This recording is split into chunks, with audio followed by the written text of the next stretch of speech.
125వ కీర్తన. యెహోవాయందు నమ్మకించువారు కదలక నిత్యము నిలుచు సియోను కొండ వలె నుందురు. యెరూషలేము చుట్టూ పర్వతం ఉన్నట్టు యెహోవా అది మొదలుకొని నిత్యము తన ప్రజల చుట్టూ ఉండును. దేవుని వాక్యం సెలవిస్తుంది.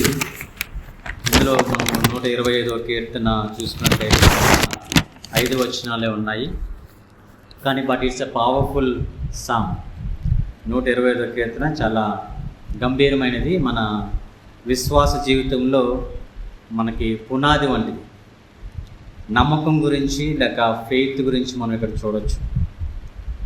Those who trust in the Lord are like Mount Zion who cannot be moved but abides for ever. ఇప్పుడు మనకి ఈ యాత్ర కీర్తన అని మనం చూస్తాం. ఈ కీర్తన దగ్గర ఇజ్రాయెల్ ప్రజలు యాత్ర చేసే సమయంలో ఈ పర్వతము జియోన్ పర్వతము, సియోన్ కొండ, ఆ పర్వతము నుంచి వెళ్తూ ఉన్నప్పుడు ఆ కొండను చూస్తూ రాసిన కీర్తనగా చెప్పుకుంటారు. ఆ కొండ కదల్చబడకుండా అలాగే నిల్చుని ఉంది. అలాగే దేవుడు కూడా మన విశ్వాసులుగా మనం ఉన్నాం కాబట్టి మనం కూడా ఆ విధంగానే విశ్వాస జీవితంలో కదల్చబడకుండా ఉండాలని దేవుడు కోరుకుంటూ ఉన్నాడు. మనకు తెలిసి పర్వతము లేక కొండ ఎంత స్థిరంగా ఉంటుందో. ఎన్ని వరదలు వస్తాయి, తుఫాన్ వస్తుంది, వర్షం కురుస్తుంది, ఎన్నో గంభీరమైన కార్యాలు కూడా చూసి ఉండొచ్చు కదా. ఇజ్రాయెల్ ఒకసారి మనం ఎన్నో జనరేషన్స్ కూడా ఆ పర్వతం చూసి ఉండవచ్చు. ఎన్నో జనరేషన్స్ నుంచి ఆ పర్వతం అక్కడ ఉంది. మోషే కాలం నుంచి కూడా, దావీదు సమయంలో, ఇప్పుడు కూడా ఆ పర్వతాలు అక్కడ ఇజ్రాయెల్ దేశంకి వెళ్ళినట్లయితే ఈ సియోను అలాగే అనేక పర్వతాలు మనం చూస్తాం. ఎన్నో వార్స్ కూడా చూసి ఉండొచ్చు. కానీ ఆ పర్వతము ఏమీ అవ్వదు, అంతేగా కొండకి ఏమి అవ్వదు. ఎన్ని భూకంపాలు వచ్చినా లేక వార్స్ జరిగినా, యుద్ధాలు జరిగినా స్థిరంగానే ఉంటుంది కొండ, అస్సలు కదల్చబడకుండా. ఎన్నో వరదలు వచ్చి ఉంటాయి, ఎంతో తుఫాను, సైక్లోన్ వచ్చి ఉంటుంది, ఆర్త్క్వేక్స్ వచ్చి ఉండొచ్చు, but it is firm, it stands firm. So మనకి ఈ వాక్యం ద్వారా మనము దీనికి తెలుసుకోవాల్సి ఏంటంటే విశ్వాస జీవితము దాంతో పోల్చారనమాట. క్రైస్తవ జీవితంలో ఫెయిత్ అనేది చాలా ఫండమెంటల్ ఫౌండేషన్ మన జీవితంలో. ఒక్కసారి దేవుణ్ణి నమ్ముకున్న తర్వాత ఇంక అయిపోయింది అన్నట్టు లేదు. దేవుణ్ణి నమ్ముకున్న తర్వాత ప్రతి దినము కూడా మనం దేవుని పట్ల విశ్వాసం ఉండాలి. అంటే పర్వతం మనం చూసుకున్నప్పుడు ఎన్ని తుఫాన్లు వచ్చినా కూడా అలాగే స్థిరంగా అది నిలబడి ఉంది, కదల్చకుండా ఉంది. అలాగే మన జీవితంలో కూడా మనం ఎన్నో ఛాలెంజెస్ ఫేస్ చేస్తూ ఉంటాం కదా లైఫ్లో. ఎన్నో ఆందోళన, సమస్యలు, ఇబ్బందులు, ఫైనాన్షియల్ క్రైసిస్లో వెళ్ళిపోతాం. ఒక్కొక్కసారి మన ప్రార్థనలకి జవాబులు పొందుకోలేము. ఒక్కొక్కసారి డిలే అవుతూ ఉంటుంది. మనం అనుకుంటాం, ఏంటి ఎన్నిసార్లు ప్రార్థన చేసినా మన ప్రార్థనకి జవాబు లేదేంటని అనుకుంటూ ఉంటాం. ఉద్యోగం కోసం, పిల్లల ఉద్యోగం కోసం ఎదురు చూస్తూ ఉంటాం, కానీ ఇంకా డిలే అవుతూ ఉంటుంది. ఒక్కోసారి విశ్వాసము కోల్పోయే పరిస్థితి వచ్చేస్తుంది. కానీ దేవుడు మనకు మరొకసారి గుర్తు చేస్తుంది ఏంటంటే మన విశ్వాస జీవితం ఏ విధంగా ఉండాలి? సియోను కొండ వలె కదల్చబడకుండా ఉండాలి. ఇంకా బాగా మనం అర్థం చేసుకోవాలంటే, నా సమస్య దేవుడు తీర్చకపోయినా నేను దేవుని తట్టే తిరుగుతాను, దేవుడి మీదే నేను విశ్వాసం కలిగి ఉంటాను అనే విధంగా మన ఆత్మీయ జీవితం ఉంటే ఎంత బాగుంటుంది అని దేవుడు కోరుకుంటున్నాడు. ఎందుకంటే దేవుడు సమస్తము చేయగలడు. You can do anything in this creation.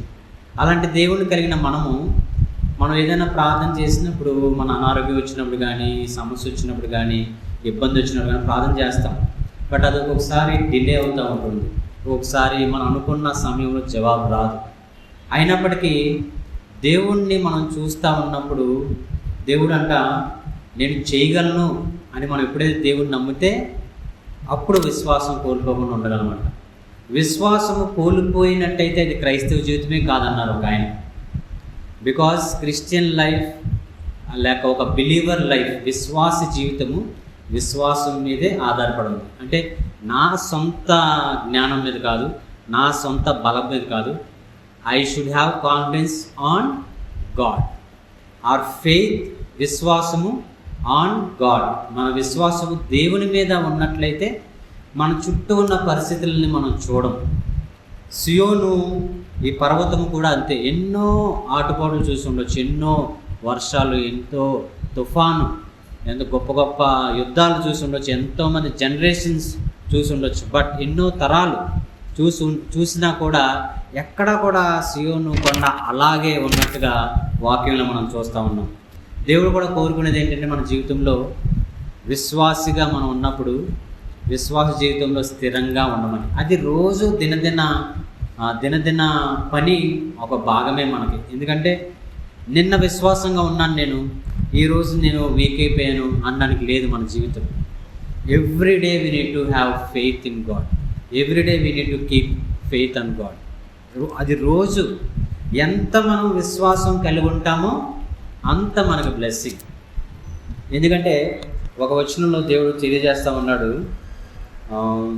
కొరింథీయులకు రాసిన పత్రిక 5వ అధ్యాయము 6వ వచనము.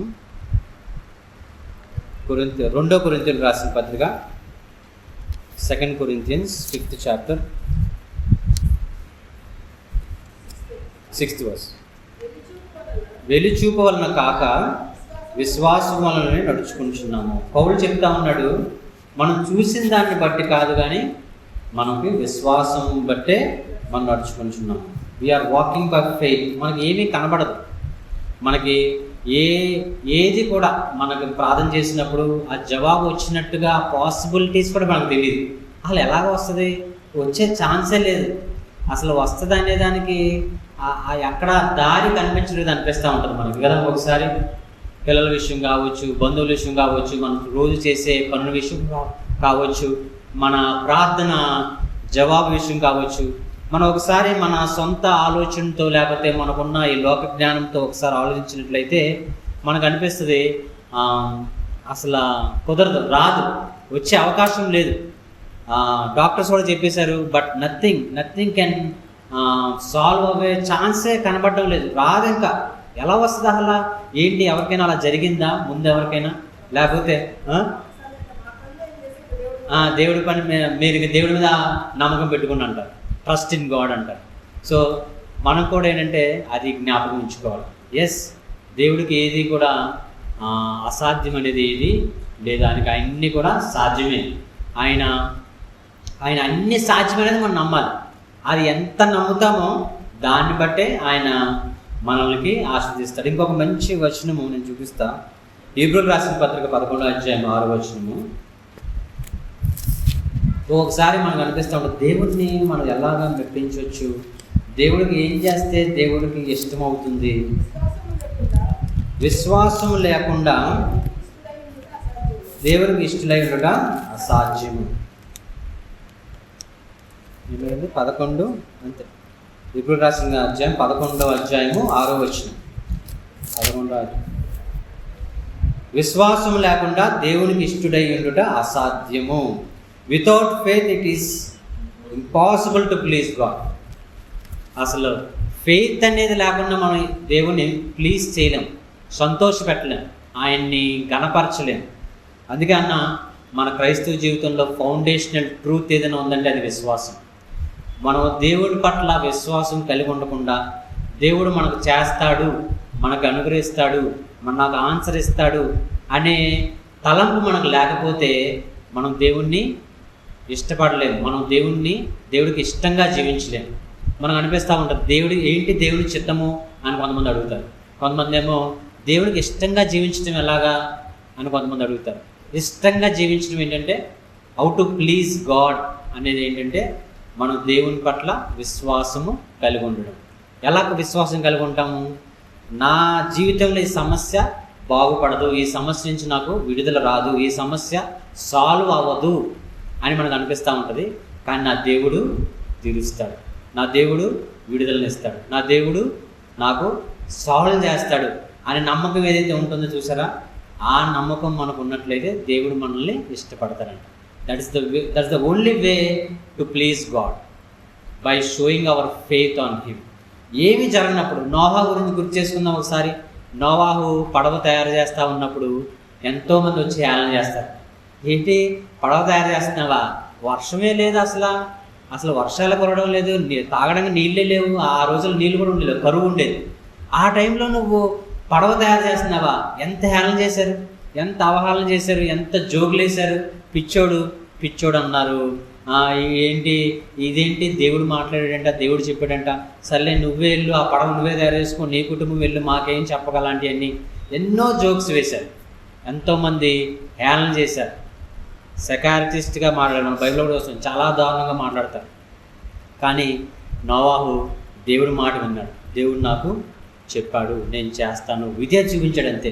ఆ పడవ తయారు చేసుకున్నాడు, వాళ్ళ కుటుంబాన్ని దేవుడు ఎన్నుకున్నాడు, అలాగే అక్కడ ఉన్న జంతువుల్ని కూడా దేవుడు ఎన్నుకున్నాడు. వారు మాత్రమే రక్షించబడ్డారు. మిగతా ఎవరైతే హేళన చేశారో, ఎవరైతే జోకులు వేసారో, ఎవరైతే ఇష్టానుసారంగా మాట్లాడారో, నెగిటివ్గా మాట్లాడారో, అందరూ ఏమయ్యారు? ఆ వరదల్లో కొట్టుకొని చనిపోయారు.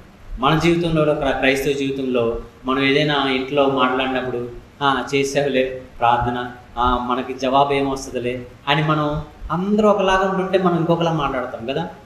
చూసారా, కుటుంబంలో ఒక పర్సన్ ఉంటారా కొంచెం డిఫరెంట్గా ఆలోచిస్తారు. మీకు తెలుసు, కొంచెం డిఫరెంట్గా దేవుడిని నమ్ముకోండి, దేవుడు చూస్తాడు, దేవుడు విశ్వసిస్తాడు, some day will get answer అని ఒకరు మాట్లాడతారు. ఆ డిఫరెంట్గా ఎవరైతే ఉంటారో వారితో దేవుడు మాట్లాడతాడు. నోవాహు డిఫరెంట్గా ఉన్నాడు. నోవాహు అందరూ హేళన చేశారు. ఎందుకంటే అందరూ ఏంటంటే పరిస్థితులను చూస్తాం, పరిస్థితిని చూసి హేళన చేస్తాం. ఎక్కడ కూడా పాసిబిలిటీస్ కనబడవు. ఇది జరగని పని కదా, ఎలా జరుగుతుంది అని క్వశ్చన్ చేస్తారు. క్వశ్చన్ చేసినప్పుడు నోవాహు ఎక్కడ కూడా అవిశ్వాసగా ఎక్కడా లేడు. బట్ ఈ only put faith in God. దేవుడి మీద ఆయన నమ్మకం ఉంచాడు. దేవుడు నాతో మాట్లాడాడు అని చెప్పి తన పని తను చేసుకున్నాడు. దేవుడు రక్షించుకున్నాడు. తన్నే కాదు, తన కుటుంబాన్ని కూడా రక్షించుకున్నాడు. మనం కూడా దేవుడు మనకు ఎన్నో వాగ్దానాలు ఇచ్చాడు బైబిల్లో.